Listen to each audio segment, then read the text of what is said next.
Olá, sou o Eric Soares, consultor de tecnologia e fundador da Exotech Consulting. Sou especialista também em pré-vendas e soluções na Wild Mocha. Primeiramente, quero agradecer e falar que todos sejam bem-vindos ao SET Experience Tracks, essa oportunidade.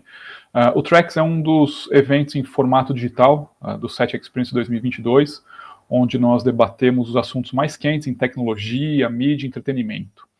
Nós contamos aqui com o chat para que os participantes tragam seus comentários e networking entre todos que estão aqui presentes, convidados, e também a área de perguntas e respostas, o QA, para que a gente possa receber essas perguntas, essas questões diretamente aos nossos palestrantes ao final do debate aqui da nossa conversa. E nesse episódio de hoje, abordaremos o tema sensores de grande formato na cinematografia, tecnologias, oportunidades e desafios. A nossa indústria, nosso mercado já tem um pouco de contato com isso. Captação sempre é um tema relevante e a tecnologia de captação vem evoluindo, vem tendo muitas evoluções nos últimos anos, né?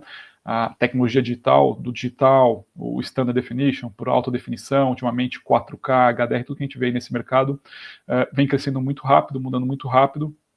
Um dos principais direcionadores é esse mercado de cinematografia, por isso que esse tema ele é relevante. Então a gente traz aqui para essa oportunidade, esse debate, a presença de alguns participantes que vão trazer um pouco de informação, vão compartilhar a visão, e a ideia do painel é trazer um pouco a visão de fabricantes, tecnologia e também visão de usuários, né? Então, o primeiro apresentador que nós teremos aqui na sequência será o Felipe Rodrigues. Ele é especialista em pré-vendas da Sony, na Sony Professional Solutions Brasil. Ele já tem aí engenheiro eletrônico, com 11 anos de experiência no mercado broadcast, então alguns já conhecem ele de algumas participações da SET. Agradeço aí a presença do Felipe, que depois vai fazer a apresentação. Também teremos a participação do Mário Giannini, que também é diretor de serviços para a América Latina da ARRI. Então, o Mário também é formado em engenharia elétrica, trabalhou em empresas de locação de equipamentos por mais de 15, 19 anos aí no mercado. Desde 2011 ele trabalha na ARRI, sendo nos últimos 7 anos como diretor técnico de serviços. Então ele também vai trazer aí um pouco da experiência, tem bastante experiência com parte de captação, os outros produtos da ARRI também de iluminação, Skypanel, Orbiter, tudo mais. E por fim, não menos importante, talvez o ponto complementar da nossa discussão aqui é saindo da visão de tecnologia e dando uma visão mais prática de quem trabalha com os equipamentos e faz uso da tecnologia de sensor grande. Também temos a presença aqui, a participação do Rafael Martinelli, que é diretor de fotografia.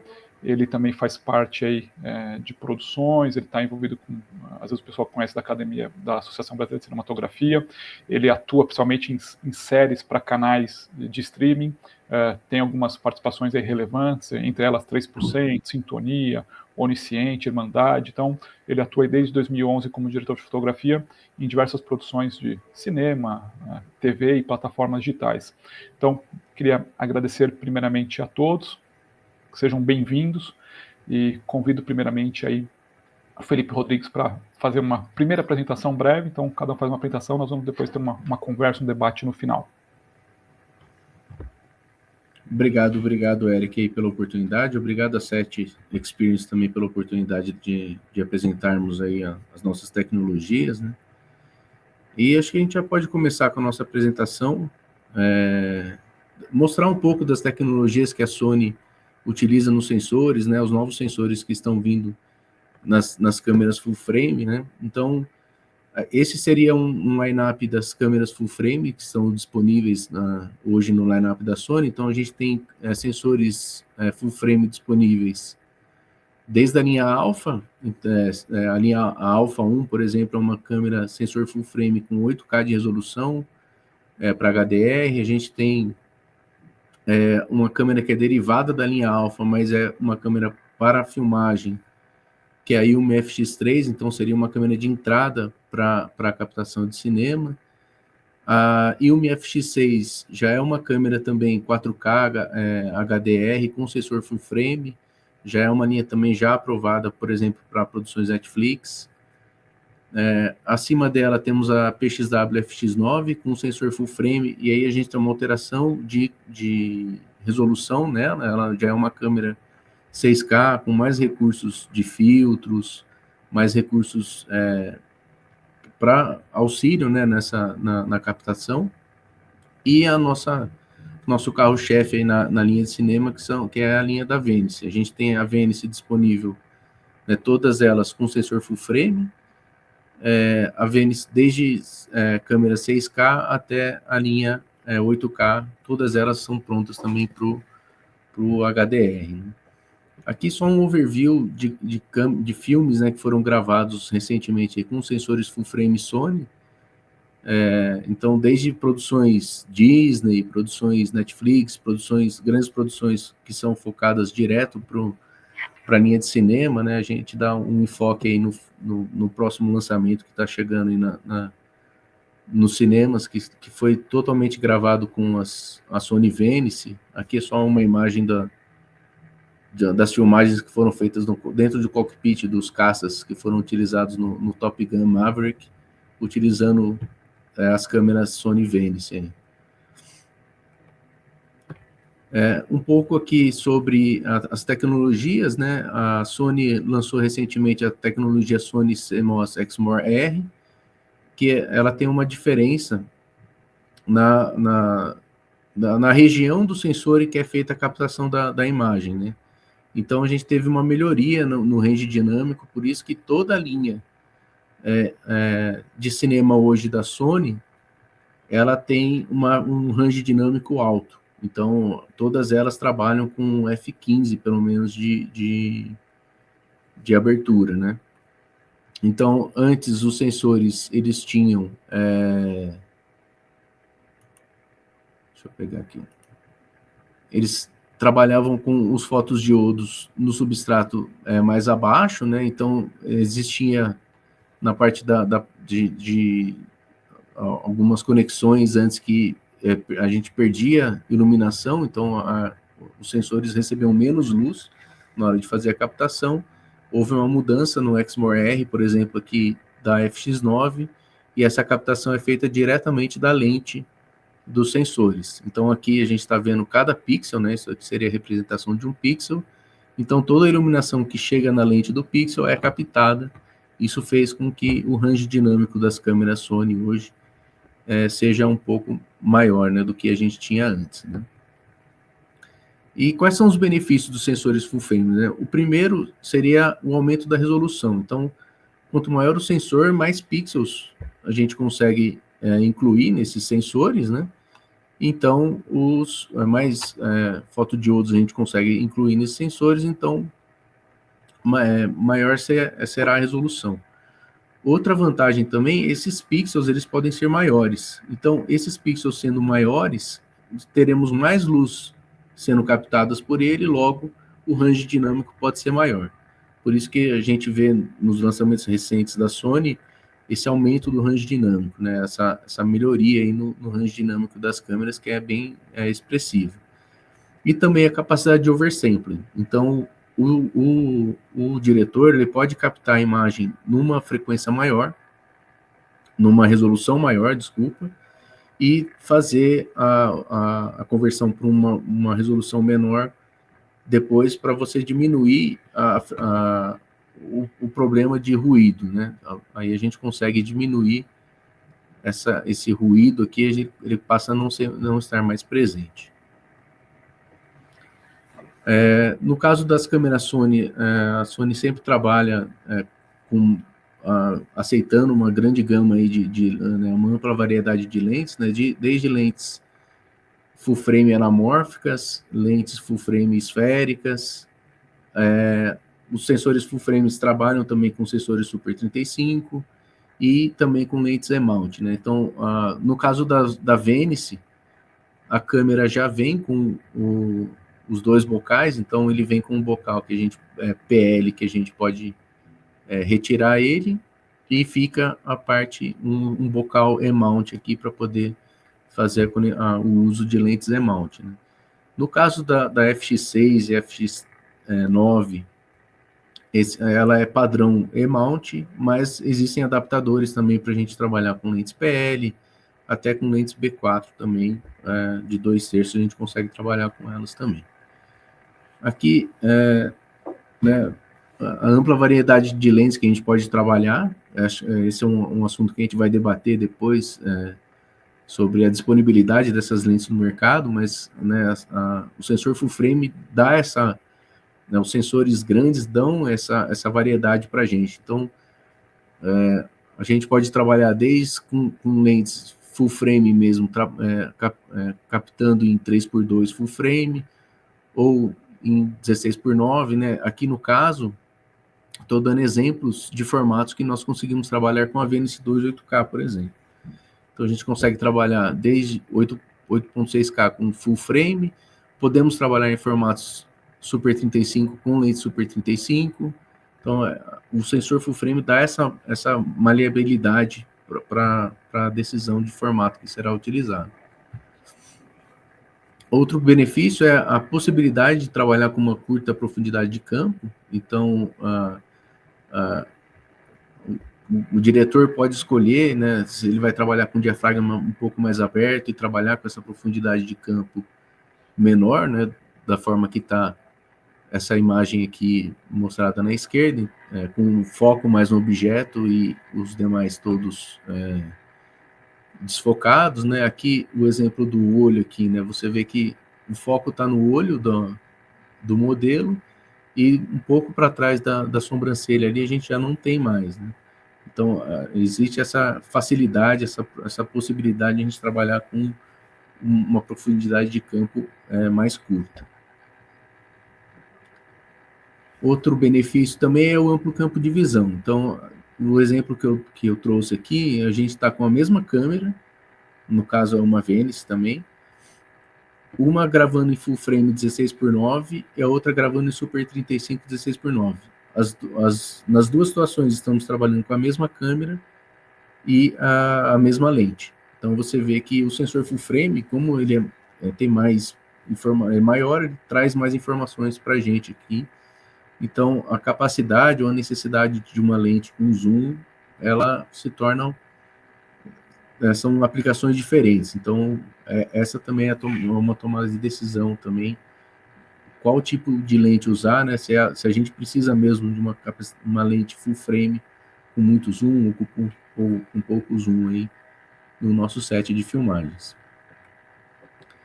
Outro benefício que o sensor full frame traz é a capacidade de formatos de alta resolução em formatos anamórficos, né? Então, trabalhando em formato anamórfico, um sensor full frame da Venice, por exemplo, 8K, a gente consegue até uma resolução aí de 4K na vertical, né? E a modos de proporção Super 35 6x9 também em large scope. Então, são formatos mais largos aí para a gente poder trabalhar.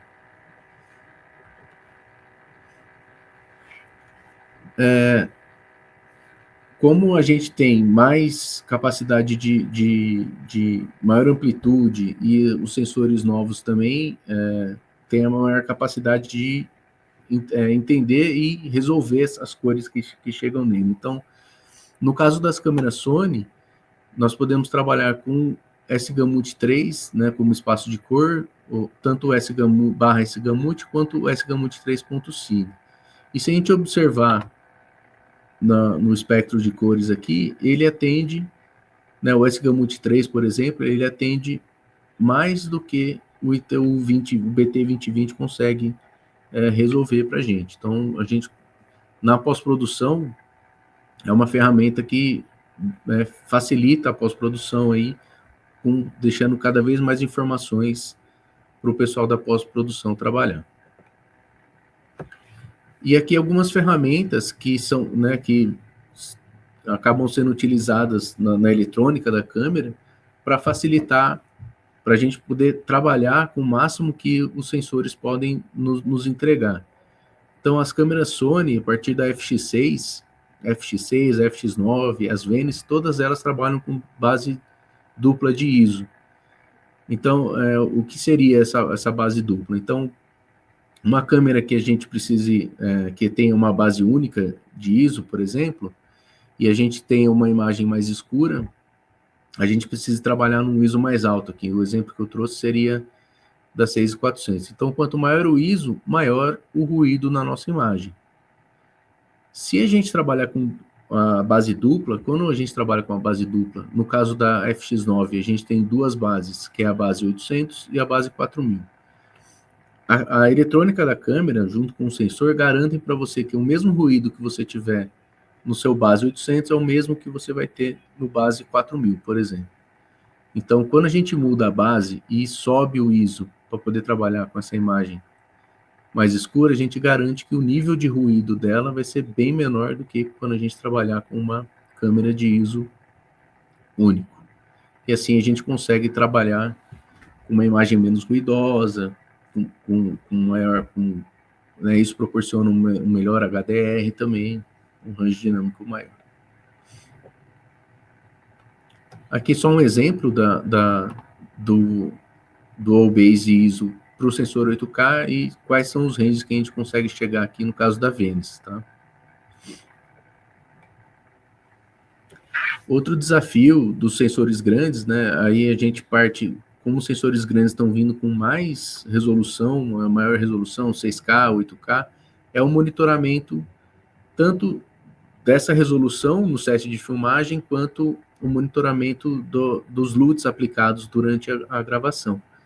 Então, a Sony tem em seus produtos a possibilidade de você aplicar o LUT nas saídas, então a gente consegue trabalhar junto com monitores Sony também, que também trabalham com LUT aplicado, e o diretor vai ter ali no set a possibilidade de ver como isso vai ficar no produto final dele, né? Outra função também que vem para ajudar esses desafios de monitoramento no set é a função Zoom to Fit. Então, na Venice 8K, por exemplo, na Venice 1, por exemplo, quando a gente estava trabalhando em full frame, a imagem que era monitorada na saída da câmera, ele era o 3x2 do full frame aqui, total, com as faixas do lado. E geralmente o produto vai ser 17x9, 16x9. Então a gente consegue hoje fazer esse monitoramento em 16x9 ou 17x9, já saindo isso e a captação sendo em full frame, mas a nossa monitoração no set vai ser 17x9. Outra novidade também, uma nova função aí que está vindo veio com a Venice 2, no site da Sony, você pode entrar lá e baixar alguns looks da Technicolor para você aplicar nas suas produções, para você aplicar na câmera. Então, é só baixar o LUT e a gente consegue fazer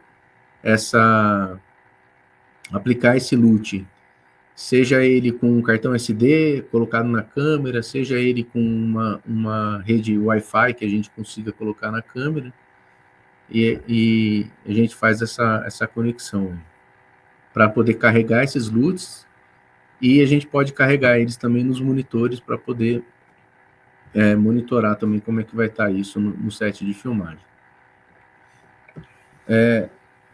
É isso que eu queria passar um pouco das tecnologias, né, que a Sony traz, tanto na parte de captação, como na parte de como resolver esses problemas. Eu acho que a gente vai entrar aí numa discussão aí de quais são os problemas que a gente vai receber. Acho que o Rafael vai trazer bastante disso, esse feedback para a gente, né, para onde que a gente está indo, como que a gente pode resolver isso. E obrigado aí pela atenção de todos. O Felipe, obrigado por enquanto aí por essa primeira parte, né, dessa apresentação. Obrigado por compartilhar um pouco dessas questões de tecnologia, para que a audiência possa também conhecer um pouco mais, estar a par das tecnologias que existem disponíveis hoje. Depois, na etapa final, que a gente vai entrar no debate, acho que a gente coloca tudo isso em discussão, esses temas. Acho que você tocou em vários pontos relevantes. E na sequência, aproveito para convidar o nosso próximo participante e apresentador, que é o Mário Giannini da ARRI, que ele também vai dar um pouco aí a visão, um pouco desse know-how, né? O know-how extenso também da ARRI na parte de cinematografia, de modo que depois a gente possa também entrar no debate um pouco mais profundo com todos os sistemas que estão sendo colocados por enquanto. Então, obrigado pela oportunidade, Mário. Obrigado, Eric, pelo convite, a SET Experience também. Fico muito grato de estar aqui presente com vocês. E então vamos direto ao assunto aqui sobre a questão da apresentação. Também tem uma apresentação aqui, espero ser breve. A ARRI também, assim, enfim, como outras marcas, né? A ARRI tem tido ao longo dos anos que a gente vem dito que a ARRI tem um pixel só, né? Por 12 anos, né? Até, na verdade, esse início do ano, né? Porque agora vai vir, tem uma nova câmera vindo em breve, que aí já é um novo conceito um pouco diferente, mas basicamente, né, tendo em vista os filmes e o sucesso que a câmera fez desde a entrada no mundo digital, né, a ARRI saindo da película, entrando no mundo digital, quase sempre ganhou aí durante os anos os Oscars e tal, sempre um dos mais indicados para grandes filmes, etc. Né? A ARRI sempre privilegia não somente a questão que seja da resolução, na verdade a resolução nem foi o foco principal da ARRI, nunca foi, mas sim sempre foi a latitude, né? O range dinâmico, o alcance dinâmico, como queira falar, de todas as câmeras. Então a ARRI sempre trabalhou desde de Alexas maiores, do início, lá de 2010 mais ou menos, com um tamanho de pixel, né? Que é um pixel, eu falo que é um pixel grande, foi como o próprio Felipe estava comentando, um pixel maior, entra mais luz, você tem um controle melhor da imagem e tal. E daí, não vou passar em todos os slides, mas daí que você vê aqui, por exemplo, uma Alexa 65, que ela tem um sensor que é realmente gigante, né? Se você olhar aqui, por exemplo, a Alexa LF, que tem um sensor Mini LF, um sensor tipo full frame, né? Large format, né? Que é um pouquinho maior do que o sensor, do que um full frame, né? Da foto still, que está aqui no tracejado. A Sony praticamente segue, né, a linha do full frame, perfeito, ok. A Red não tem altura, né, mas ela tem um pouco mais de largura, né? E no caso da 65, então, é gigante. E olha, em termos de resolução, né? Isso aqui é interessante. Você vê câmeras com sensores menores e com uma resolução maior até do que o sensor gigante aqui da Alexa 65.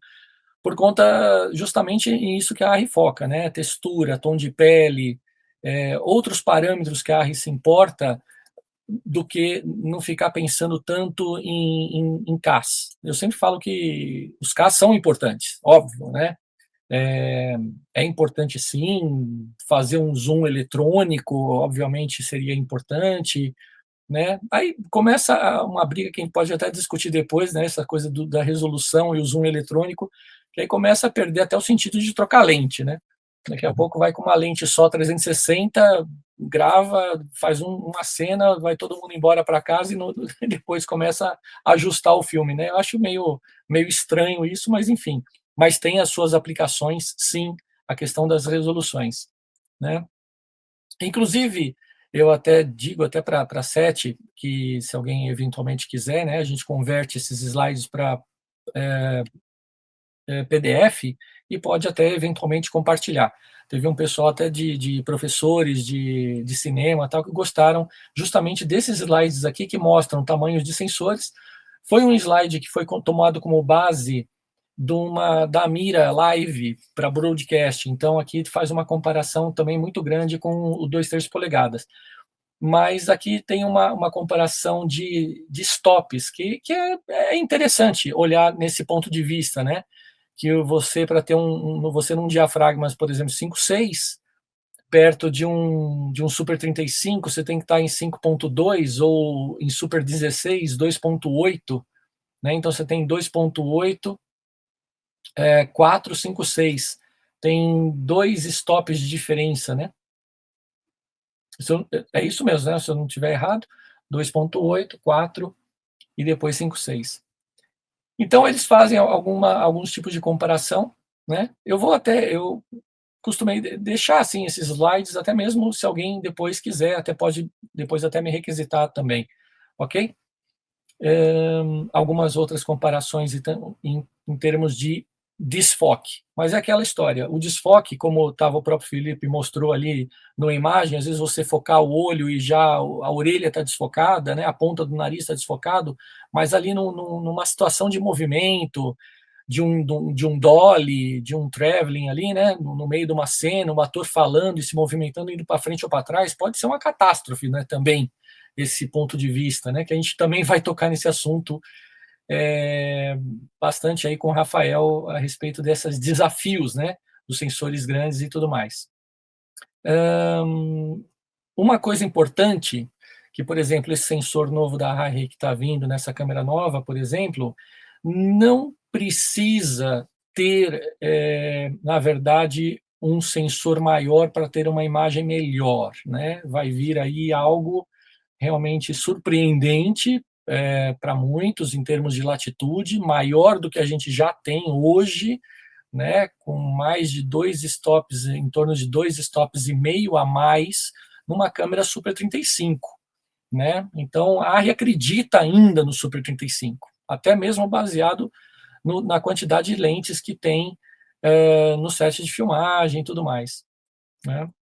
Inclusive até mantendo o Dynamic Range, que é até maior do que o sensor hoje Large Format que a Arri tem, quer dizer, um sensor menor com mais alta latitude, um range dinâmico maior do que já tem, né? Também com menor ruído e a parte de tons de peles naturais e cores e tudo mais, ok? Então, esse slide aqui, em breve, isso vai mudar, né, com um novo sensor chegando por aí. Tá? Outra coisa que eu cito também, que eu gosto muito desse conjunto de slides aqui, de slides para mostrar justamente o que uma câmera, tá? Pensando numa câmera profissional, né? Fala, poxa, por que a gente vai investir numa câmera? Por que vai investir 60, 80, 100 mil dólares, enfim, em uma câmera, né? Fala, mas fora as lentes, etc. Muito por conta disso aqui que eu mostro, que eu gosto de mostrar, né? Um stop de exposição a mais, você fala, bom, eu até consigo fazer uma correção daqui para cá. Já com 2 stops, muita câmera aí já não vai fazer uma correção, vai já perder tom de pele aqui, você já vai começar a perder e você já começar a clipar as altas, né? Você não consegue mais chegar num ponto desse aqui, por exemplo, né? Então, primeiro que aqui foi filmado tudo em log C. A Arri escolheu o C, que vem de Cineon, que o próprio nome já diz aqui, a abreviação da letra, que o Cineon é a curva que o negativo usa. Então, muita gente, quando começou, que veio da película, lá do filme, começou a usar uma Arri e falou, poxa, não senti muita diferença na imagem, achei bem semelhante. Por quê? Por conta desse algorítmico, vamos assim dizer, da Arri usado log C, né? Então, outros fabricantes como a Sony, a Canon, enfim, tem outros, a Arri escolheu justamente a curva que vem do próprio negativo, né? E eu acho que foi um resultado bem acertado. E daí a gente vai, né? Aqui, então, com 3 stops, já elimina muita câmera do mercado, né? Para conseguir fazer uma correção de cor e chegar assim, no mesmo frame, né? Percebe que a pessoa vai realmente tendo que abrir o diafragma ali, né? Vai desfocando fundo e tal. Aqui, então, nem se fala, né? Para conseguir tirar dessa imagem aqui, chegar de novo numa correção com menos 4 stops, né? Ou seja, você super expôs 4 stops e você conseguir voltar numa imagem assim, né? Isso eu acho assim fabuloso, né? Eu gosto muito dessa sequência porque trata de muita coisa assim. E às vezes a gente fala muito em range dinâmico e stops e tudo mais. Aqui a gente fala de dynamic range, né? E aqui mostra uma cena da onde começa, chega a ser com menos 8 e no final da cena com mais 7,5, né? Você chega a ter aqui 14 stops, 14,5, né? Stops de diferença numa cena, coisa que praticamente seria impossível de fazer isso, por exemplo, com uma câmera broadcast, né? Uma câmera de sensor 2/3 polegada, né? E para ter esse tipo de cobrir esses sensores, o que a Arri fez? A Arri, na verdade, nos anos 80, ela lançou o bocal PL, ela desenvolveu o bocal PL, né, que dominou, assim, né, hoje todo mundo fala em PL, quer dizer, virou padrão da indústria cinematográfica. Porém, com o passar dos anos, né, o bocal PL ele foi pensado quando a ARRI tinha as câmeras de cinema. Então você tinha que ter uma distância ali de 52 milímetros, por causa, senão você ia bater no shutter mecânico da câmera quando girava o shutter. E hoje, atualmente, com as câmeras digitais, a ARRI pôde pensar em novas lentes que tem 44 de flange, né, do último elemento ao sensor, 44 milímetros, então ela trouxe o último elemento ali da lente mais próxima do sensor. Então uma lente dessa, que é a Signature Prime, ela não pode ser usada em câmera de cinema, de película, mas ela traz grandes benefícios, porque você trazendo a lente mais perto e com outra coisa também, com um diâmetro de diagonal maior, né? Então ela tem 44 centímetros de milímetros de profundidade com um diâmetro maior. E que é, na verdade, a ARRI está colocando na indústria o bocal chamado LPL, né? E esse LPL ele vem para substituir, né?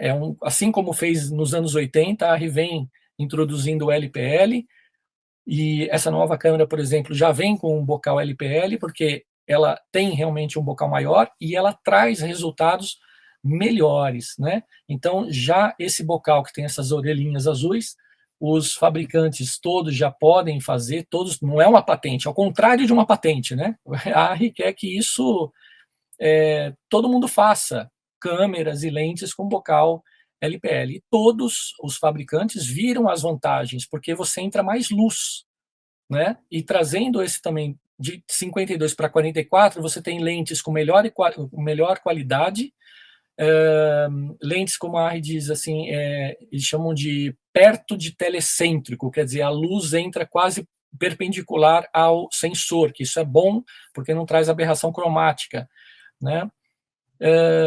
Mas aí tem um efeito colateral, por exemplo, se você quiser trabalhar com um bocal LPL, por exemplo, na Venice, você tem que trocar o bocal da Venice por um bocal LPL.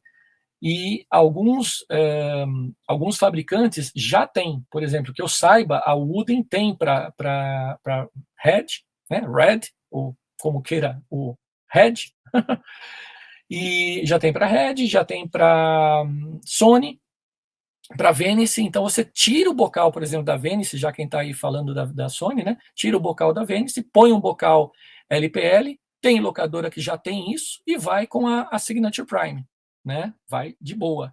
Agora, se você tem o bocal LPL na câmera, que ele é feito realmente pensando nos sensores maiores, você trabalha aí com adaptador, mas esse adaptador, sempre eu falo que é um buraco. Eu gosto de falar essa palavra assim, buraco, porque qualquer coisa que a gente põe na frente de ótica já vai perder sensibilidade, já vai perder luz, já vai perder resolução, né? Então, quer dizer, o pessoal desenvolve aí um equipamento super caro, não sei o que, larará, e depois vem um cara com filtro Xing Ling, coloca na frente, Xing Ling, bem falando, né? Não menosprezando, né? No modo bem pejorativo do Xing Ling, põe ali um filtro Xing Ling e estraga toda a imagem, né? Então é isso.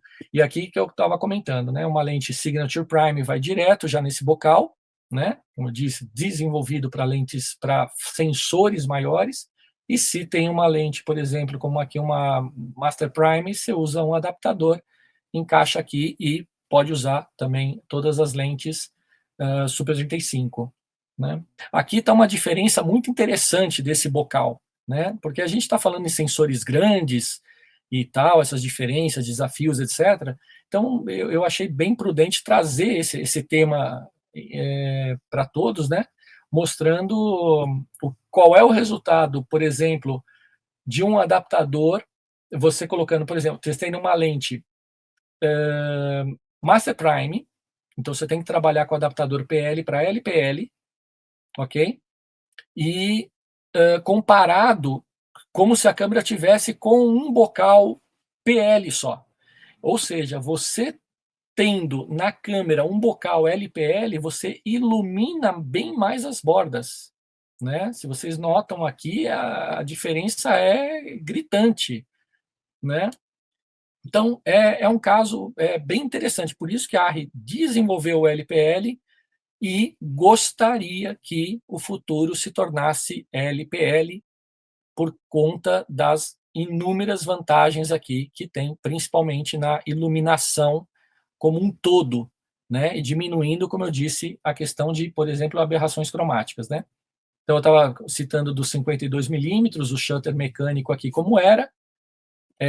Nota que aqui você tem 54 milímetros de diâmetro no bocal PL, enquanto você já tem aqui 62 milímetros, já bem maior o diâmetro aqui, e a distância de 44 milímetros, já trazendo, foi lançado em 2018 e vai ser para o futuro. Quer dizer, todas as novas câmeras aí que vierem, pelo menos da ARRI pela frente, vai vir com bocal LPL. Perfeito? E aqui é interessante, porque aqui você tem o último elemento da lente, né? E aqui mostrando o sensor, né? O low pass filter aqui. Então, se você compara esses 52 milímetros aqui, você tem, o que acontece? O raio de luz entra e você acaba tendo aberração cromática. Coisa que, no caso, você trazendo aqui já para um LPL, uma lente LPL, elemento traseiro, está aqui o nosso elemento traseiro aqui, por exemplo, da Signature Prime, você já consegue fazer os raios entrarem quase na perpendicular. Os raios entrando quase na perpendicular, você já não tem aberração cromática. O que é a aberração cromática, né? Um exemplo está aqui. Se a qualidade aí de conexão tiver boa, mas aí, olha só aqui, essa lente X aqui, se não me engano, é até uma Ultra Prime da própria ARRI também, que é uma lente legal, uma lente que custa aí seus 15, 18 mil dólares, 15 mil dólares, enfim, uma lente profissional e tudo mais. Tá? Comparado com, por exemplo, com a Signature Prime, que você aqui nota que já não tem aberração cromática, né? Fazendo aqui um espelho aqui, né? Espelhando aqui aquela mesma fotografia ali atrás, nota que aqui você já vê bem melhor o que a gente está falando de aberração cromática, né? Coisa que aqui já não tem, ok? Então, isso é uma grande vantagem dessas novas lentes, né? Dessa linha da Signature Prime, do LPL, para sensores de grande formato. Não esquecendo que a ARRI sempre pretende fazer câmera Super 35, acha que o Super 35 ainda tem uma vida pela frente, e uma coisa que agora já vai ser o gancho para o Rafael, algumas considerações da escolha da LF e da Super 35. Eu estava levantando a questão, por exemplo, das zooms, né? A ARRI levanta essa questão da zoom, então, quer dizer, se você com uma lente full frame, uma lente, ou enfim, full frame, né? E, oh meu Deus, estão tocando interfone aqui em casa agora.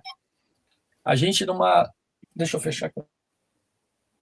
Numa lente full frame, você tem uma zoom menor, né? Você fica mais restrito em termos de lente, correto, Felipe? E outra também questão que eu já quero aproveitar e você já comentar tudo isso. A questão de ir além do 4K, ter um foquista dedicado, você tem que ter, né? Tem que ter um cara ninja do teu lado aí para poder, né? Fazer o foco, né?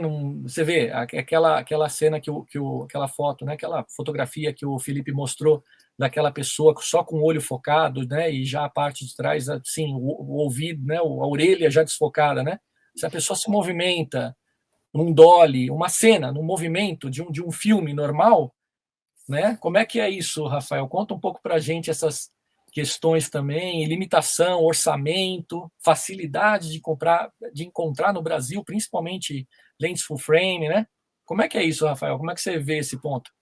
Oi, tudo bem, pessoal? Obrigado, Seth. Obrigado, Eric, Mário, Felipe. Não tenho propriamente uma apresentação, mas estou aqui para entrar na discussão e pegar essas informações e trazer para o mundo prático um pouco. Sim, acho que, enfim, várias questões aqui, né?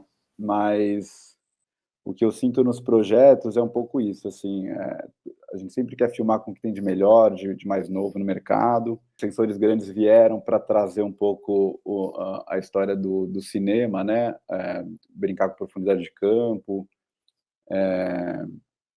Mas eu entendo muito a coisa do sensor grande como uma escolha para determinado projeto, sabe? Acho que a minha ideia vai um pouco de encontro com o projeto da ARRI, por exemplo, de lançar um sensor novo Super 35 mais moderno, mais tecnológico. Eu acho que não é só a resolução, como foi falado, cada projeto tem uma peculiaridade, características que pedem um tamanho de sensor diferente. Então, eu acho que a discussão está mais aí. Assim, eu tendo isso de criar uma imagem para um projeto passa por muitas decisões, né? De lente, eu acho que está muito tem acontecido muito é uma busca por óticas antigas para trazer uma coisa afetiva de imagem que a gente tem do histórico do cinema, né, da cinematografia mundial, enfim. Então, isso está super rolando, assim, um resgate das lentes antigas para trazer textura mesmo, né? Eu acho que a tecnologia vai numa direção onde se busca a perfeição, né, em termos de resolução, de reprodução de cor, e isso junto com a grande gama de lentes que a gente tem no Super 35, por exemplo, proporciona a gente, enfim, criar a imagem que a gente quer, né, para um filme, um determinado projeto. Então, acho que o barato é justamente isso, é ter esse leque, a gente poder... Eu comecei a fazer série em 2011, a primeira série que eu fiz foi com a Canon C300, que era um sensor Super 35, a gente usou lentes Alura, que na época era uma super imagem, assim, ainda era Full HD. Até hoje, a última série que eu fiz, a última, na verdade, foi em Red Gemini, que, na minha opinião, é um sensor Red mais interessante pelo fato de justamente ter os pixels maiores, como na Venice e na LF, e mesmo na Mini, né, na ARRI, enfim, desde a EV. Eu acho que o pixel maior, ele tende a mesclar um pouco melhor as luzes e trazer uma organicidade, um tom de pele mais bacana, assim.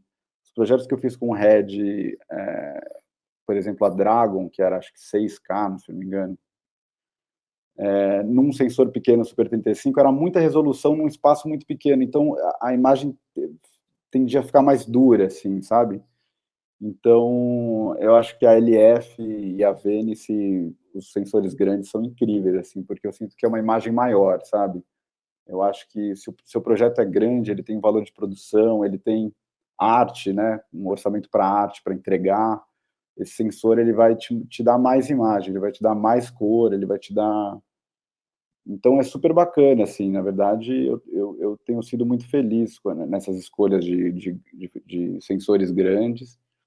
A última série que eu fiz, o Sintonia, que foi com o Mini LF, o resultado é incrível, assim, de pele, de textura, ao mesmo tempo de resolução, né? Eu acho que a gente está caminhando para uma coisa bem legal. Eu acho que de questões, né, que a gente tem que ficar atento, justamente por ter uma imagem maior, né, mais detalhe, e o HDR, né, também tem uma questão agora de finalização de entrega. O HDR, a gente tem um espaço de cor e de luz muito maior. Maquiagem, figurino, tudo isso tem que ter uma atenção muito maior nesses sensores, assim, sabe?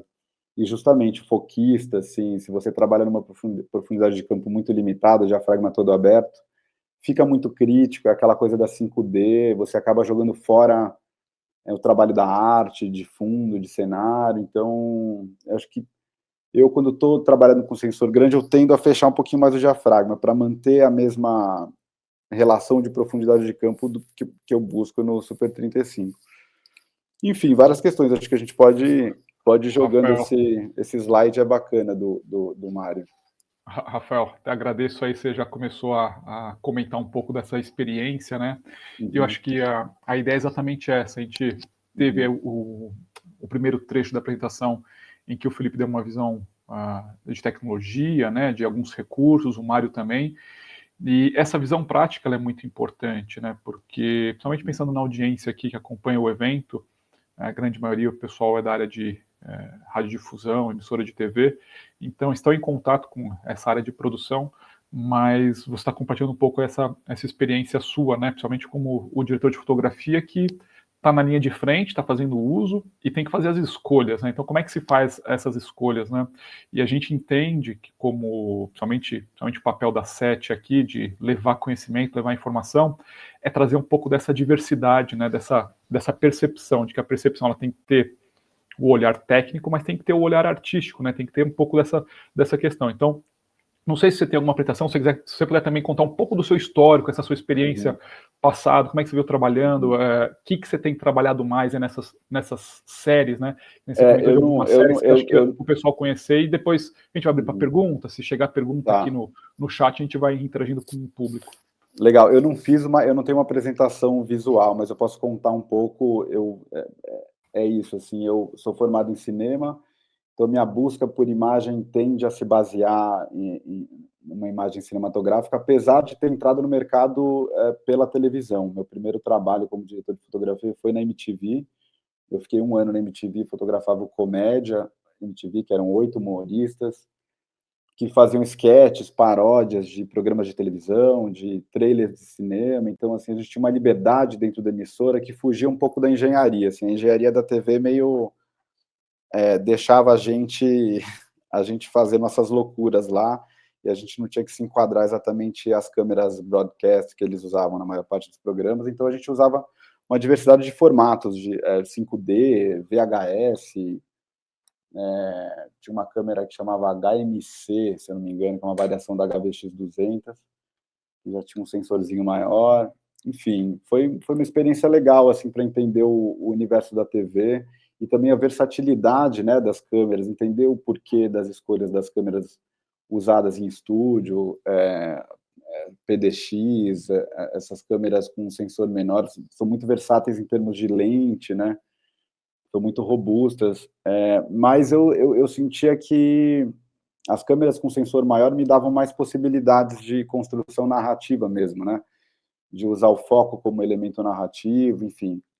Mas, resumidamente, eu comecei na MTV, da MTV eu fui fotografar uma série do Karl Hamburger, infantil, que chama Família Imperial. Aí eu fiz uma série de séries para infantis, para o Discovery Kids, o Zou da Azul, uma série que foi indicada ao Emmy, que foi super legal. Assim, dentro dessa mesma produtora, eu fui operador de câmera do 3%, que foi a primeira série produção Netflix no Brasil, né? A direção geral era do César Charlone, diretor de fotografia do Cidade de Deus, e foi uma super experiência, assim, aprendi muito justamente a treinar um olhar artístico ligado ao roteiro, a tomar decisões criativas, foi bem legal. E aí, a partir do 3%, na segunda temporada, eu já virei diretor de fotografia, do lado do Edu Piage, que é um dos sócios da Boutique. A gente dividiu 2 temporadas a fotografia dessa série. Aí, na quarta, veio mais um parceiro, Pedro Maffei, que dividiu comigo, que era operador de câmera, enfim. Eu entrei um pouco na onda da Netflix, assim, desde o começo, e tenho contribuído em vários projetos para a Netflix, e outras, né? Fiz um agora para a Globoplay, a primeira série da Turma da Mônica, que está em finalização, e fotografei 2 temporadas do Sintonia, com o Léo Ferreira, outro parceiro. Agora estou entrando em pré da quarta, que foi onde eu tive realmente experiência com sensor grande da ARRI ou da Mini LF, né? Mas, enfim, acho que meu histórico vai mais ou menos por aí. E no meio disso também fazendo longas metragens para cinema, entendendo como buscar uma imagem próxima à película, como entender um pouco os sensores, as possibilidades, codecs, gamas, né, espaços de cor, assim, compressões, né, tem que, mesmo querendo trazer poesia para a imagem, a gente tem que se pautar na tecnologia para depois desconstruir de alguma forma, né, uma ótica diferente, que cria uma... Entender, esses testes são muito legais, assim, eu sempre faço, de testar jogos de lentes diferentes e ver como cada sensor reage a uma distorção, a uma imperfeição ótica de borda. Eu acho que é legal essa brincadeira de desafiar os sensores, entender como que eles reagem às imperfeições, justamente, sabe? A gente falou aqui de aberração cromática, justamente a gente busca ter aberração cromática, dependendo do projeto. Se o projeto tem uma sujeira, se o projeto tem uma... Enfim. Isso é interessante, Rafael. Até vou fazer aqui o contraponto, né? E acho que é interessante nesse aspecto, porque quando a gente conversa com o pessoal de área mais técnica, que aí é a grande proposta da SET, né? Então a gente costuma ter um perfil mais técnico e tudo mais, sempre busca isso, né? Eu quero a melhor qualidade, a maior resolução. Como você falou o exemplo, acho que da aberração cromática, né? Naturalmente, o pessoal de engenharia se preocupa com isso, mas eu acho que o ponto que tem que ter claro é isso, né? A gente tem que entender a técnica, mas dar a ferramenta para o lado criativo, né? Então, você, o diretor de fotografia, equipe de produção envolvida, se existe essa necessidade, né? Se existe esse desejo de reconstruir ou explorar esses recursos, né? Então é muito importante que a área técnica conheça as características para poder suportar o seu trabalho, né? Acho que o seu história que você comentou da MTV, de poder brincar e explorar, acho que tem muito disso, né? Porque talvez um determinado programa, uma determinada produção, você quer ter essa linguagem, às vezes não buscando uma imagem perfeita, idealizada, de alta qualidade, mas que você quer trabalhar, sei lá, contraste, quer trabalhar resolução, quer trabalhar uma imagem, de repente, mais degradada, com textura diferente. Então, tem tudo isso. Justamente, e às vezes a busca é uma super qualidade, né? Aquele filme Oblivion, por exemplo, que foi feito com a Sony anterior a Venice, era a Sony 65, é isso, não, Felipe? Tem a F55 e a F65. F65 na época. Me impressionou muito a limpeza, assim, porque era um tipo, o filme pedia isso, o filme tinha era tudo muito limpo, tudo muito claro, tudo muito com muita definição. Então, tem projetos, por exemplo, de ficção científica que pedem um sensor com grande resolução e uma ótica bem construída e perfeita, sabe? Sim. Então, eu acho que realmente passa pelo que o roteiro pede, o que se imagina, né, a partir daquela leitura daquele projeto. Então, eu acho que em termos de tecnologia, hoje em dia a gente está muito avançado e as ferramentas são diversas. Né? Esse negócio de ótica é uma briga que a gente vê muito quando a gente...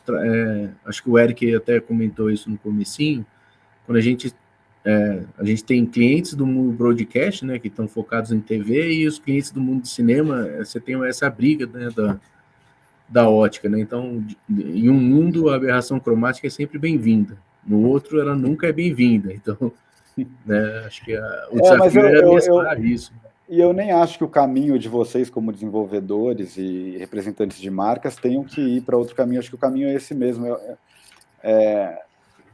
Tudo bem, o negativo, ele tinha imperfeições porque era reação química, né? Grãos de prata reagindo à luz, cada grão tinha um formato... era natural, né? Era uma reação química. Eu acho que é justamente isso um pouco que a gente busca, né, na imagem cinematográfica, porque os sensores precisam se pautar na precisão, na tecnologia, na reprodução para conseguir ter uma reprodução melhor, enfim, de imagem. Só que eu acho que justamente as lentes, a filtragem, tem filme que é isso, a gente põe um filtro clear e passa cuspe na lente, passa vaselina, entendeu? Põe meia calça no bocal, entre a lente e o bocal, para criar uma imagem difusa, né? A gente fica colocando artefatos, põe um cristal na frente da lente para gerar um flare esquisito. Eu acho que a brincadeira tá aí, assim. Não, bacana, Rafael, bacana essa visão, né? Porque se a gente pega um pouco até o histórico da apresentação que a gente teve aqui, né? E aí não importa, a gente tem a participação dos fabricantes porque dá uma visão um pouco mais da tecnologia, do que se busca fabricar e oferecer para o mercado, mas a gente muitas vezes fala resolução, né? Principalmente na área técnica, naturalmente a área técnica procura a imagem, aumentar a resolução, melhorar a qualidade, e muitas vezes essa questão de qualidade ela tem vários aspectos, né?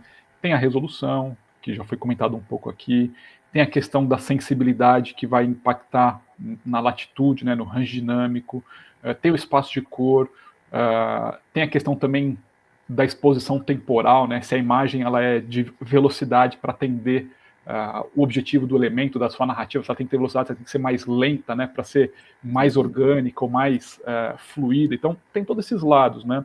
E a gente percebe que, assim, a tecnologia ela evolui muito nesse aspecto e muitas vezes as equipes técnicas estão sempre procurando esse tipo de informação, esse conhecimento, e, assim, do seu lado, até pela sua experiência, né, claro, você tem a sua experiência, mas até pelo que você conhece de outros profissionais, amigos, eventualmente colegas aí do meio.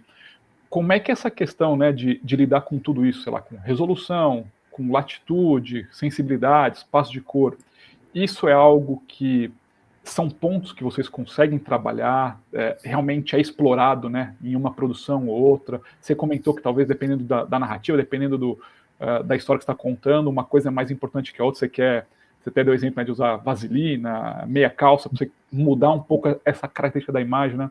Às vezes a gente ouve o pessoal falar, o diretor de fotografia, ou quem é mais artístico, né? A imagem com muita resolução, ela é mais dura, a imagem, às vezes, um pouco menos resolução, ela é um pouco mais suave, mais fluida, mais orgânica. Então, esses pontos, não sei o que você pode dar de contrapartida aí, naturalmente, acho que fabricantes têm tecnologias para tentar abordar tudo isso, mas somente essa visão do lado, vamos dizer, do diretor, do lado artístico, né?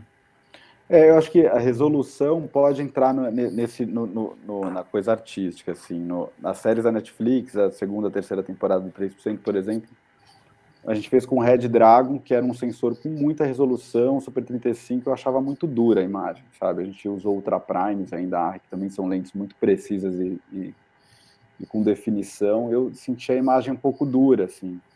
Então, a resolução pode ser uma escolha criativa, sim, eu acho. Mas mais do que isso, eu acho que o tamanho do pixel é um negócio...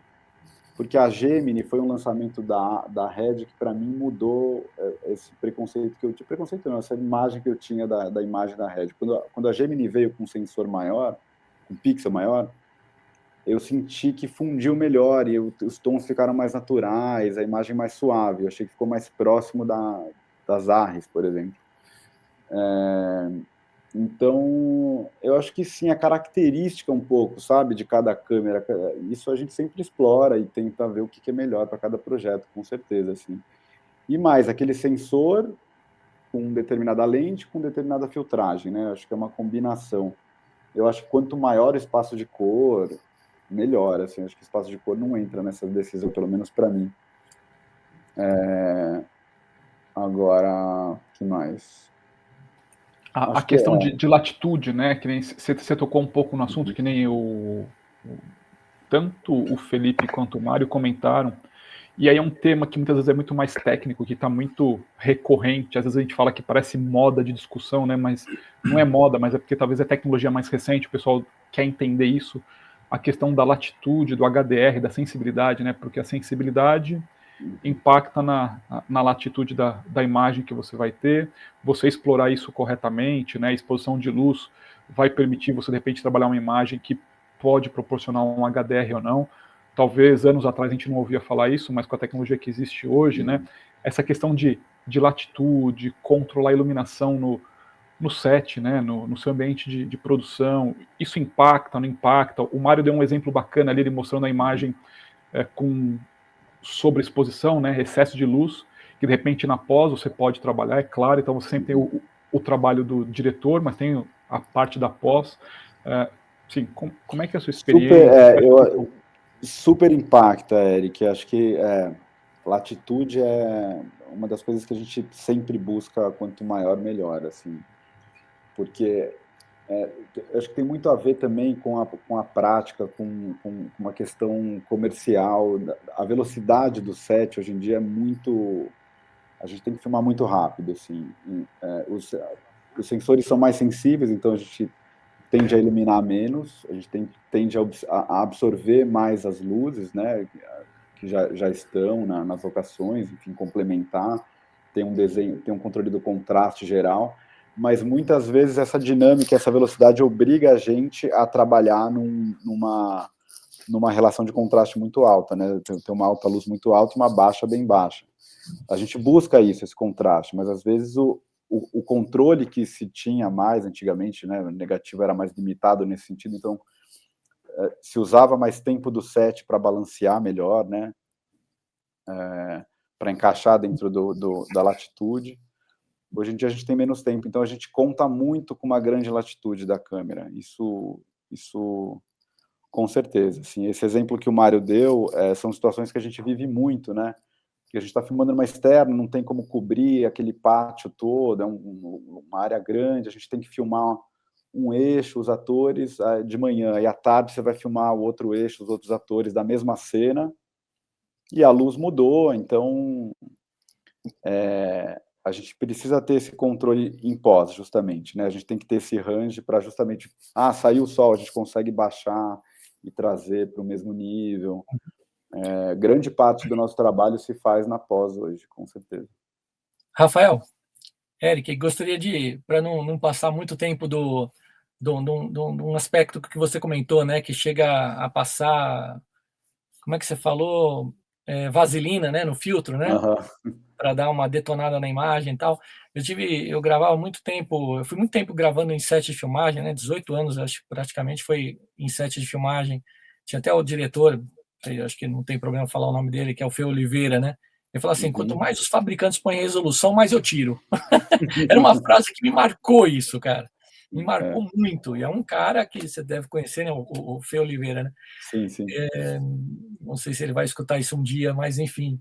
E isso me chama, até hoje me chama atenção, né? Antes de eu entrar na ARRI, tá? Isso foi antes de eu entrar na ARRI, ele vinha me falando essas histórias e tal. E eu queria só, até para também não perder o time, compartilhar aqui, produção, essas lentes, que eu não falei muito sobre elas, falei só da questão do bocal LPL, né, para ter uma traseira maior, para ter a luz entrando mais direta no sensor, né, perpendicular e tal, aquela coisa sem aberração cromática.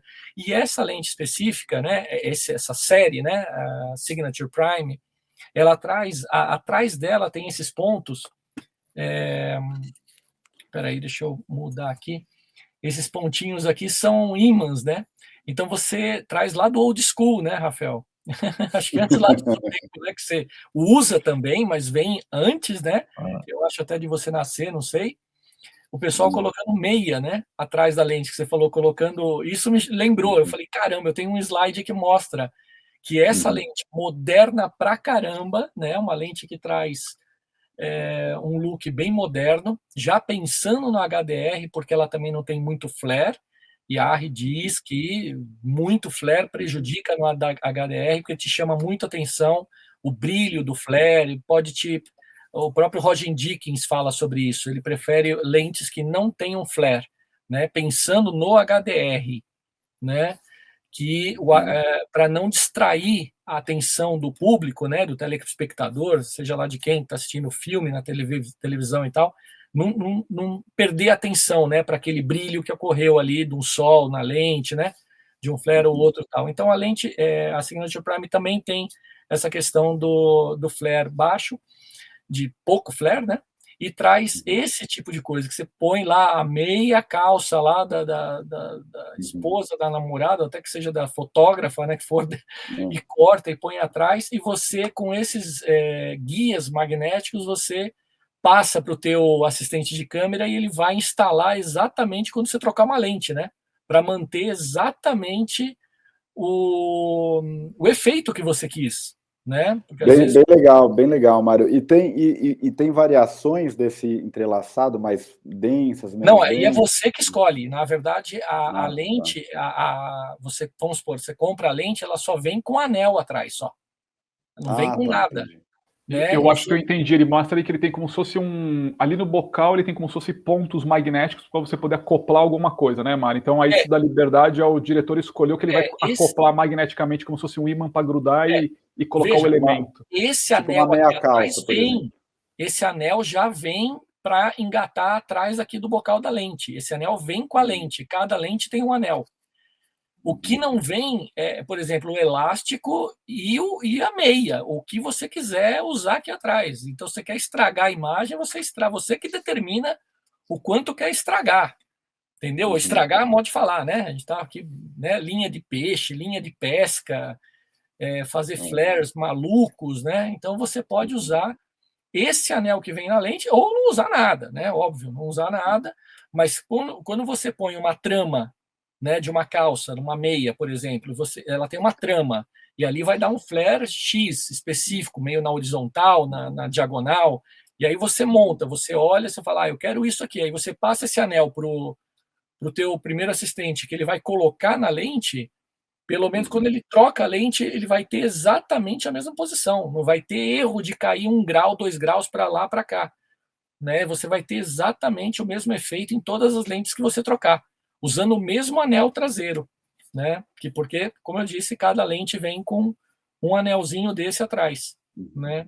Então sei lá, tem gente que usa aquelas borrachinhas de dentista, né? E põe na lente e tal. Quer dizer, eu achei interessante esse ponto de vista da Arri, que veio com essa lente super moderna, né, pensando no HDR e tudo mais, pensando em grandes sensores e tudo, que seja grande ou pequeno sensor, tanto faz, mas trazendo esse old school, né, como o pessoal diz, né, para sujar, para borrar ou para dar um efeito de luz, né, Rafael? Você já usou essas lentes, Rafael? Não? Usei. A Sintonia, essa série que eu fotografei agora, a gente usou a Signatures. Sim. Uhum. Com as mini LFs, eu fiquei muito feliz com o resultado, assim, muito feliz. As lentes são precisas, separação de cor, tem um contraste suave ao mesmo tempo, sabe? Eu fiquei bem feliz. O que eu usei, quando eu usava a minha calça, assim, às vezes nos projetos, eu sentia que filtrar no bocal, assim, realmente às vezes é um pouco drástico. Eu acabo filtrando mais na frente mesmo, mas acho super legal você podendo colocar qualquer elemento aqui, acho que as possibilidades são várias, né? Seria legal testar isso. Porque o que eu senti falta é que esse jogo que eu tinha de Signature, ele só ia até a 135, e no grande formato me faltava tele, sabe, no projeto. Eu vi que a linha expandiu, né, agora, tem mais teles, né? Acho que vai até 180, alguma coisa assim. É. Mas é isso é uma que a gente coisa que eu comentou, senti né? falta, né? O full frame traz isso. Você tem que pensar, você não pode pensar numa lente só para fazer tudo, né? Sim. Você vai ter que começar a pensar em 2 lentes, uma fazendo aberto para meio, né, médio, a outra médio para tele.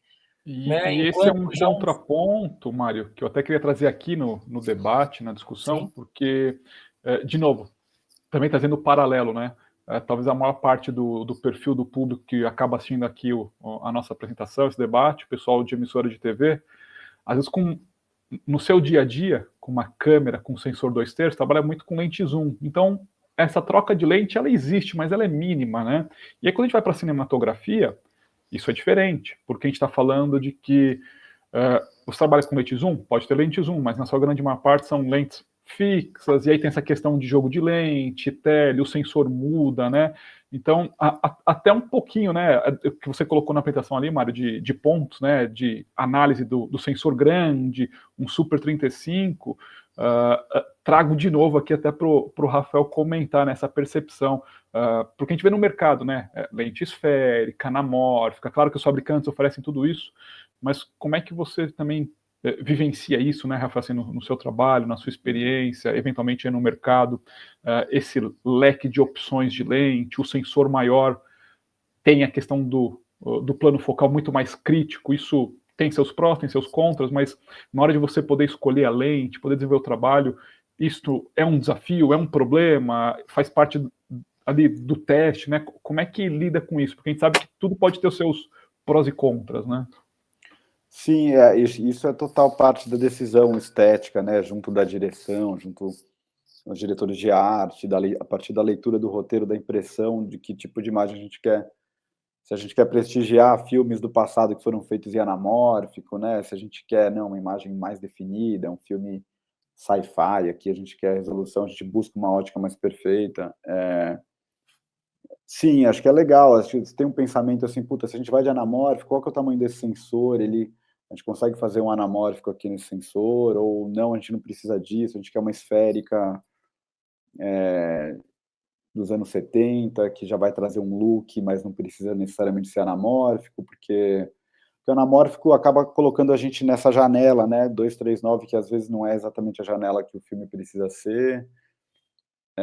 acho que são todas essas decisões que a gente vai tomando e testando, né, e entendendo, assim, acho que realmente o broadcast de TV é um outro universo, assim, ele atende, você precisa de uma eficiência em termos de captação, né, eu sinto, quando você está no estúdio, você precisa ter uma lente zoom que te resolve a vida, você precisa ter um comando rápido, um anel de zoom que você caça o foco rápido, por isso o sensor menor, né, eu acho que tem velocidades diferentes e propósitos um pouco diferentes.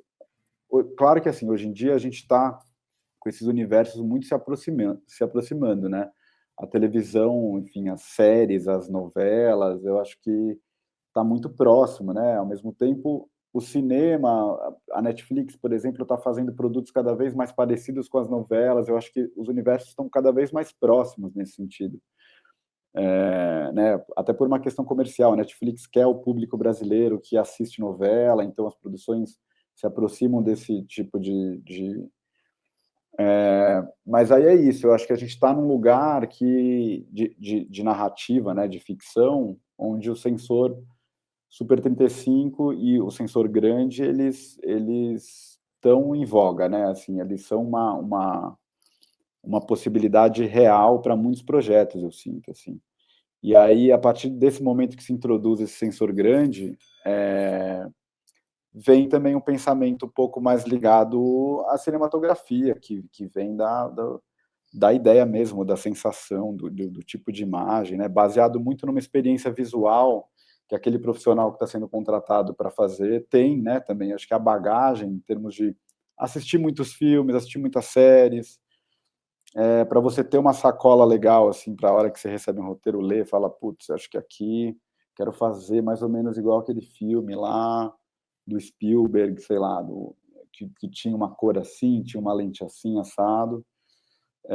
Porque justamente a escolha da lente, além do jogo, né, da característica da lente, você tem uma gama de lentes fixas para justamente entender que sentimento, que sensação que você quer passar com aquele plano, com aquele close. É um close que você vai fazer de grande angular, que vai distorcer o rosto da atriz e vai ser um plano esquisito, ou é um plano que vai trazer foco, né? Você coloca uma teleobjetiva, por exemplo, um close com uma tele, você comprime o fundo, então você estreita o rosto daquela atriz, então você vai trazer uma atenção maior, né? Um estado de atenção maior. Então, é isso, assim, a ótica passa muito por um sentimento também, né? Na imagem cinematográfica. É bacana você falar isso, né, Rafael, porque tem essas questões, essas leituras que você comentou, né, de tensão, esse olhar muito mais, às vezes a gente fala artístico, que é o olhar do que você quer contar, né, na sua narração, na sua história, o que você quer imprimir com aquela imagem, né, e aí muitas vezes, olhando puramente do lado técnico, a gente não consegue entender isso, mas existe um leque de ferramenta que permite fazer isso. E um outro ponto que você comentou bem interessante, que eu acho que esse é o ponto relevante, né, é a questão, por exemplo, dessa convergência, né, claro, emissora de TV, talvez, na sua grande maioria, trabalha com agilidade no dia a dia, no estúdio, principalmente o pessoal de jornalismo, né, então a gente pode pensar que talvez a emissora de TV tenha as equipes na rua, jornalismo, que tem uma dinâmica, então por isso trabalha com lente zoom, sensor menor, como você falou, mas quando a gente começa a falar de produção, e aí a produção pode ser desde um programa semanal que você faz numa emissora regional, e ali ele quer explorar um pouco, né, essa estética visual e ir talvez para um sensor maior, para ter uma possibilidade de trabalho com essas linguagens e explorar isso. A gente percebe que essa oportunidade, a tecnologia ela trouxe a evolução dos sensores, né? Os sensores grandes hoje, claro, existe, como a gente está falando aqui, desde linha realmente focada para cinematografia, então a gente tem aqui a participação de Arri e Sony que tem essa linha, mas existem várias outras câmeras hoje no mercado, às vezes até com menor custo, que começam a oferecer essas características, e aí é claro que acho que tudo isso que a gente falou, talvez também existem outras questões, né, com relação a, por exemplo, falando de lente, linguagem de lente, cor, qualidade que você vai ter, o monitoramento no set, né? Eu vi que o Felipe Rodrigues ali, ele colocou no slide falando da câmera e a capacidade de monitorar, né? Então, assim, na área de TV, a gente sabe que às vezes você poder monitorar e ter essa agilidade, ela é importante. Na cinematografia, na produção, como é que você olha isso? Assim, recurso de monitorar é importante? Você não usa tanto? Realmente a agilidade tem que ser no trabalho, no dia a dia ali, o controle da câmera, o foquista, né, par de lente, produção, e depois você vai monitorar isso na pós, ou vai ver o conteúdo logo depois de gravado, você vai revelar, né? Hoje o pessoal usa muito o conceito de dailies, né? Então você já poder assistir o conteúdo já com o look. Como é que é isso? Essa questão de monitoramento, ver o sinal no set de produção, depois na pós, no conteúdo revelado, e isso é algo que você, assim, já lida com isso, quando você falou de Netflix, como é que é essa realidade? Existe isso, não existe? Pelo menos um pouco da sua experiência, né? Sim, existe. A Netflix, ela sempre encomenda um teste fotográfico que chama, não só fotográfico, é um teste da série que envolve departamento de figurino, arte, que chama Look and Feel. Você faz um teste de apresentação do que é esse universo dessa série, né? O que é essa imagem. Então, a partir desse teste, a gente consegue visualizar um pouco, né, como é que vai ser essas escolhas todas estão indo para o mesmo lugar, estão convergendo, né, para a gente contar essa história de uma forma coerente e tal. Então, tem um processo, sim, de acompanhamento de imagem dos canais, da produtora. A pós, ela normalmente entra já na pré, né, a gente desenvolve LUTs, normalmente, para séries, para os filmes também, enfim. Esses LUTs, às vezes, eles podem ser LUTs técnicos, onde a gente normalmente escurece a imagem, então a gente trabalha com uma monitoração mais escura do que está sendo realmente impresso no sensor. Isso é uma forma um pouco de garantir que a gente está criando uma base mais saudável, está expondo melhor o sensor, para ter uma margem melhor, né, na pós, principalmente em noturnas, né? Noturnas é onde o bicho pega, né? Tem que iluminar uma área grande, tem que ter um controle. Você parte de uma tela em branco, né? É onde o trabalho do fotógrafo ele se evidencia muito, eu acho. E é onde realmente o sensor se estressa, né? Porque se você não tem ali um parque de luz, um tempo enorme para fazer, que normalmente não é o caso, você acaba subexpondo se você não tiver esse cuidado. Então, um LUT técnico que diminui na monitoração que você está vendo e garante uma exposição melhor, isso normalmente ajuda. E o LUT também pode ter um encaminhamento artístico em termos assim, essa série ela tem menos cor, ela é menos saturada, ela tem alto contraste, muito brilho, muita cor. Então, a gente no LUT, junto com a pós, já prepara uma imagem que na monitoração você tem já uma entrega mais próxima, né, do que você imagina, né? Você não fica vendo aquela imagem log C como o sensor está captando. Então, isso é um recurso que eu tenho utilizado bastante, colegas também. E monitoração é um assunto que está super, assim, um momento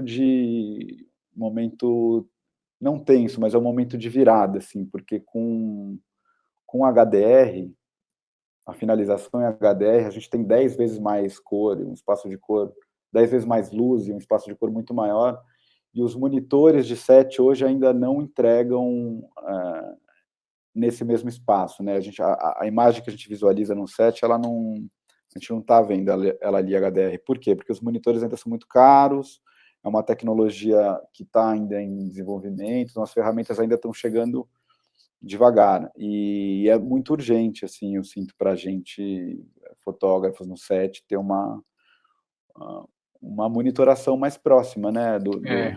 Ter a ferramenta adequada, né? Eu acho que esse ponto, Rafael, isso é bem bacana você colocar isso, porque acho que aí nesse ponto do HDR, de novo, né? A gente entra numa questão, o recurso artístico que você precisa para você poder monitorar, mas tem a questão técnica, e acho que isso é uma coisa que a gente sempre traz nos eventos da SET, em vários debates que existem, né? Nem você comentou, às vezes, um monitor HDR com espaço de cor, né? Por questão de custo, claro, a tecnologia é recente, mas isso é importante para a gente mostrar. Muitas vezes a gente fala com as equipes técnicas, né, dessa importância de você ter a ferramenta adequada para o trabalho adequado, né? talvez a maioria do pessoal ainda não está usando o HDR efetivamente, porque é algo recente, tem o custo, mas à medida que isso ganha escala e se torna mais real no dia a dia, está mostrando a sua realidade, se você não tem o monitor, você não consegue realmente explorar ou monitorar como você gostaria, né, de poder enxergar a realidade da exposição da câmera com HDR, mesmo que vai passar por pós, depois, tudo, mas para você poder ter essa visão mais realista, porque o monitor convencional provavelmente ele satura e você não enxerga a sobreexposição do HDR, né? Talvez seja isso, e nem a subexposição, né? Exatamente, exatamente. A monitoração SDR, ela diminui, ela comprime aquele espaço de luz e cor que, na verdade, você vai entregar, né? Você vai utilizar um espaço maior como delivery para a Netflix, por exemplo, está finalizando todos os projetos em HDR. Então, assim, já virou um padrão. A Globoplay ainda não, a última série que eu fiz não exigia, mas também está em processo de começar a exigir. E aí a gente tem, enfim, um comportamento diferente, é uma outra imagem. É um pouco a sensação que eu tive a primeira vez que eu finalizei em HDR foi de quando surgiu o HD em relação ao SD, assim, de falar, caralho, é muita imagem, é muita cor, é muito, dá até falando, como é que eu vou segurar, né, lidar com tanta coisa, assim, você sai um pouco enjoado da sessão de cor, porque a luminosidade do monitor HDR, ela realmente ofusca, sabe, é um pouco outro universo, assim. Só um adendo a isso que está sendo falado, né, do monitoramento. A gente está com uma Venice 8K aqui no Brasil desde março, e alguns diretores trabalharam com ela, fizeram alguns testes, né, e a monitoração, como é um equipamento demo, né, a gente estava fazendo a monitoração disso com uma saída HD, e o pessoal até o que falou lá no começo, né, de maquiagem, de você ter até a limpeza do set, eles falaram que impactava muito na hora que você ia ver o material pós-produzido, na hora que você ia fazer a pós-produção, o pessoal sentia muito isso, né? Então a monitoração no set, tanto na parte de HDR quanto na parte de resolução, a gente, né, nós como fabricantes, acredito que a ARRI também esteja preocupado, trabalhando, né, para trazer soluções para isso, né? A gente hoje tem monitores que atendem HDR com 1000 nits de entrega, né, de brilho, em 4K. E o próximo passo, acredita que seja a gente ter essa monitoração em 8K, com os sensores grandes vindo com mais resolução, e aí a gente começa a bater no tamanho desse monitor no set, né? O quanto... Porque a gente não pode trabalhar com uma resolução 8K com um monitor pequeno. A gente vai continuar sem ter essa resolução, né? Sem ver, a câmera vai continuar enxergando mais do que a gente. Então, esses são os desafios, né? No set, como que você vai... Porque acredito que tem que ser uma coisa prática. Então, você vai colocar um monitor grande, né? Acho que exatamente, para esse lugar que a gente está andando. Eu concordo. Essa é um pouco a crise, assim, porque sempre que eu sento na sala de cor, depois de meses de terminar o projeto, eu falo, caramba, eu estava imprimindo tudo isso mesmo, né? Assim, mas sim, eu acho que a monitoração tem que ser maior mesmo, a gente tem que ter um cuidado maior. E justamente, equipe de maquiagem, assim, você vê mínimos detalhes, né? Então, acho que o caminho é esse. E o mercado entender isso também, né? Assim, as produções, as locadoras entenderem que quando você vai e loca uma Venice, uma Mini LF, você vai ter uma finalização em HDR, que você precisa daquele monitor, que aquilo tem que fazer parte da ENG, né? É todo um entendimento. O mercado tem que ir se acostumando e se adaptando, acho. E a ideia é essa, né? É a gente poder compartilhar um pouco de estudo para dar essa visão. Eu recebi aqui 2 perguntas, a gente está também na reta final do tempo. Uma delas, eu acho que é muito mais para o Rafael, que fala assim, em termos narrativos, qual a vantagem de se usar câmeras com sensores de formato largo? Acho que a gente discutiu muita coisa aqui, eu não sei se você conseguiria, depende, Rafa, resumir quais são as vantagens ao sensor, né, do formato largo. Acho que quando a gente fala de formato largo, vale tanto para o full frame quanto o Super 35, se a gente usar a base do 2/3 que o o próprio Mário colocou ali no slide dele da ARRI, né? A gente saiu do 2/3 indo para um Super 35 ou full frame, já ficou formato largo, e quais seriam aí as vantagens em termo narrativo, né? Eu acho que a profundidade de campo, que foi bem falado aqui, né? Acho que é um elemento narrativo. Você pode ter 2 atores em quadro em profundidades diferentes, com uma passagem de foco você já conta, né, essa história, você desvia a atenção para cá, para lá, coisa que o sensor grande te dá. O desfoque, você controlar, né, o quanto a profundidade de campo, enfim, mais foco ou menos foco no fundo você tem, você traz mais emoção ou menos emoção para aquela atuação, né? Você consegue recortar melhor o primeiro plano do segundo. Eu acho que a principal diferença de tamanho de sensor é essa, assim. Do Super 35 pro sensor grande, eu sinto que é um pouco a relação que se tinha no cinema de antigamente, sabe? Super 35 para 70 milímetros.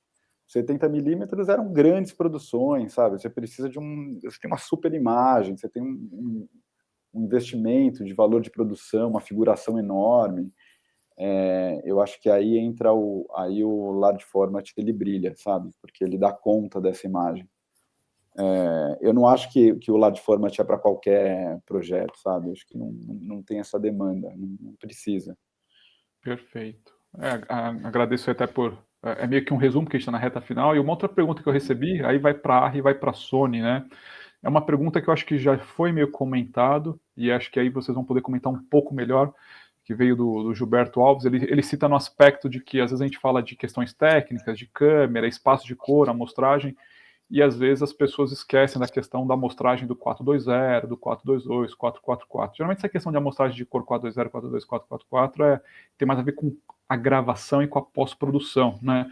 Então ele pergunta como é que fabricantes como a ARRI e Sony enxergam essa questão de a amostragem da cor, né? Eu acho que nessa área de cinematografia vocês vão poder comentar um pouco mais, porque às vezes a gravação você grava com um codec ou outro, grava um formato RAW, e aí abre todo um leque de possibilidade que às vezes no mundo do vídeo 420, 422, 444 é importante, mas lá no RAW você traz outras implicações e outras qualidades, né? Não sei, se quiser começar com o Mário, depois o Felipe, ou vice-versa, fica à vontade para poder começar. Só comentar alguma coisa sobre esse aspecto, né? Eu sempre digo, da questão até do ponto de vista meu e da própria ARRI também, né? O pessoal fala, Mário, quando é que eu vou decidir gravar em 422 ou 444 ou ARRI RAW? E eu acho assim, eu falei assim, seu filme vai ser o quê? Né? Eu pergunto, o que vai ser? O que se trata do seu filme? Vai ser tipo, bate o branco e roda, tá bom? É isso? Se for isso, um 422 tá ok, né? Vamos assim dizer. Agora, se você vai sair agora, não digo agora, mas desculpa, um céu de brigadeiro, né? Lindo, maravilhoso, não tem nuvem, não tem nada, e vai ter o filme e vai fazer o fim do mundo, né? De um meteoro vindo com o céu vermelho. A Riol, né? Eu acho que na minha opinião, se resume bem a isso. Ao que vai ser seu filme? Se o bater branco tá bom, né? Um drama normal, uma novelinha assim tranquila, que não vai ter muita correção de cor, ou se realmente vai necessitar realmente de você transformar o azul em vermelho, ou vermelho, ou, enfim, o azul em vermelho, né? Do meteoro caindo, e aí você tem que partir realmente, no mínimo, 444, a ReRoll, né? A ReRoll, né? Em geral. O ReRoll é o que a ARRI usa como RAW, né? Mas o RAW, em geral, para você realmente... eu acho que é isso, no meu ponto de vista. Não sei. Felipe? Resumiu bem, exatamente. Tudo depende do que foi definido pelo projeto, né? Então, se no projeto ele definiu que a pós-produção vai tratar tudo, que ele quer ter na pós-produção todas as opções, ele vai de RAW. Então, eu acho que os equipamentos hoje, independente do fabricante, ele te fornece essa ampla variedade de codecs aí para você escolher, né? Acho que os fabricantes, todos eles pensam nisso, né?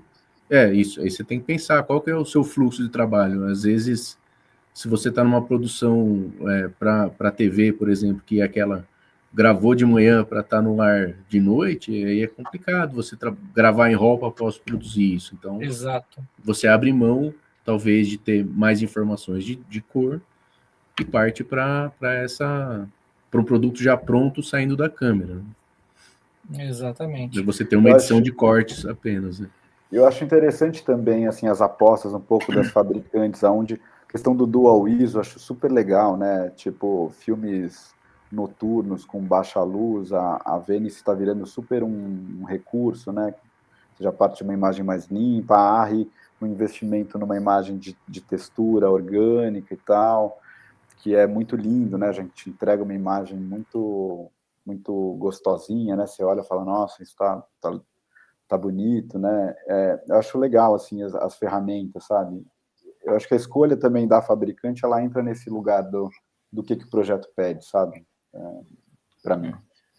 E eu acho que até, de certa forma, para encerrar essa última pergunta que foi colocada, complementando, acho que aqui foi citado algumas vezes durante a apresentação e o debate, né, a questão do orçamento, né, o que o projeto pede, o que o orçamento traz, né, dependendo do projeto, seu orçamento vai ser uma grande produção cinematográfica, como vocês falaram, de fim do mundo, com composição gráfica, que vai ter que criar coisa que não existe, né, então você tem que ter uma imagem a mais limpa, pura possível, para você poder permitir essa criação na pós. Não, a minha produção vai ser puramente visual, artístico, narrativa, não vai ter nenhuma composição, e tem a dramaturgia, tem a história, tem que trabalhar o foco, o desfoco, a luz, o flare, então tudo isso traz. Como também, se a produção é para a internet, né, eu vou produzir, não menosprezando, mas se eu vou produzir para a internet, que eu vou ter que ver em dispositivo menor, hoje um celular tem HDR, tem uma qualidade boa, mas aí talvez você não precisa, como o Mário falou, você vai bater branco, não, você não vai precisar de um 444, se vai, de repente, se focar para um conteúdo que vai só para um, sei lá, para um celular, uma campanha que vai para a internet. Então, se o conteúdo realmente é uma grande produção, que vai para o cinema, tela grande, vai estar em plataformas como Netflix, que você pode assistir numa TV em casa, você pode assistir num celular, tudo isso muda, né? Muda essa visão um pouco do produto, né? E aí a importância de tudo isso que a gente falou aqui, né, pessoal? Até resolução, né, nisso que você falou, também conta. Mas eu acho que os fabricantes, a gente trabalhando com sensor grande, né, todos os fabricantes têm a opção de você diminuir essa resolução ali, né, você está trabalhando com um sensor maior, com mais resolução, e você vai entregar menos, sem perder a parte de range dinâmico, os pixels grandes, a vantagem que isso traz para você. Acho que só traz benefício, né, nesse caso. Perfeito, Exato. pessoal. É isso aí. Assim, eu agradeço, sei que a conversa aqui está boa, agradeço a participação de todos, né? O nosso tempo aí acaba se esgotando, tem tema para a gente poder continuar a discussão, a gente eventualmente espera próximas oportunidades de voltar aqui a conversar, estar com a SET. Então, primeiro eu agradeço a presença de todos, né, da audiência que acompanhou, que enviou as perguntas, principalmente a presença de vocês aí que puderam contribuir com esse conhecimento, essa experiência de vocês, quer seja uma visão mais técnica, mais artística, mas a experiência do dia a dia é muito importante. Então, Felipe, Mário, Rafael, obrigado pela oportunidade. E dessa forma a gente chega aqui ao final de mais um episódio do Tracks, agradecendo a presença de todos. E a gente pede para que toda a audiência e os nossos seguidores fiquem de olho na nossa programação no site do setexperience.org.br, que nós vamos ter outros temas, outros debates na sequência. Então a gente agradece a todos, até breve e até a próxima. Valeu, gente, foi um prazer. Obrigado. Obrigado a todos. Obrigado, pessoal. Tchau, tchau. Tchau, tchau.